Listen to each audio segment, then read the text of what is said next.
通讯发达、资讯爆炸的时代，民众除了在报章、杂志、电视、电台上关注新闻，现在也有更多人是透过手机来接收资讯。然而，网络上的消息鱼龙混杂，民众常常难以辨别真假。中嘉宽频媒体识读团队就为社区长辈介绍了查核8步的实用技巧，还透过真实案例分享，帮助社区民众提高媒体识读能力，一起做个聪明乐听人。就是讲，咱去看卖这个资讯的来源是对，就是讲，这资讯敢是咱的比较大的媒体啦，不要网络上小小的媒体，就是讲至少我们网络上嘛是点来看的媒体，它错误率比较不会那么高。你看，这种相片也是同款，讲平地上都是一个数字，每个人的角度不同，讲的东西就是不同的。如果有人觉得它是6，有些人觉得它是9，嘿。所以要跟大家一个概念是说，你看物件其实爱全部拢看，不要只是说专方面查到讯息的去相信它。透过生动的案例分享，不仅提高了民众的警觉性，也让社区民众学会如何利用网络资源来进行事实查核。车仔寮关怀协会理事长陈碧清表示，中嘉宽频媒体识读的课程非常好，让民众更有判断力，期待下次还有类似的课程。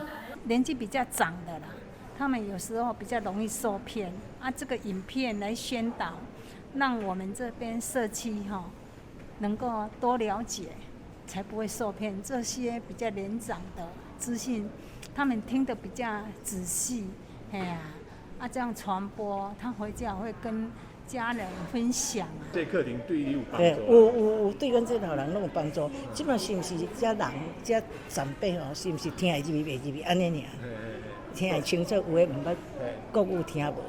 有帮助啦。有，当然嘛有。今天感谢中嘉电视台来访问，那给长辈非常好的那个知识他们吸收应该是会很有用他们平常他们在看电视他们就会自己去判断媒体是真假新闻所以我们也希望中嘉再多几次来有一些好的那个让我们长辈增加知识。宣导团队也设计了许多有趣的游戏问答，让社区民众学习的过程变得更轻松愉快。中嘉宽频3冠王双子星总经理陈建春表示，媒体识读宣导除了分享各种反诈骗新知，也在课程中分享了如何辨别假消息，内容实用且有趣。也欢迎对课程有兴趣的社区民众、学校或团体都可以向公司报名。媒体识读免费报名专线06-281-5194-8516许小姐。媒体识读，赞！记者张硕维采访报道。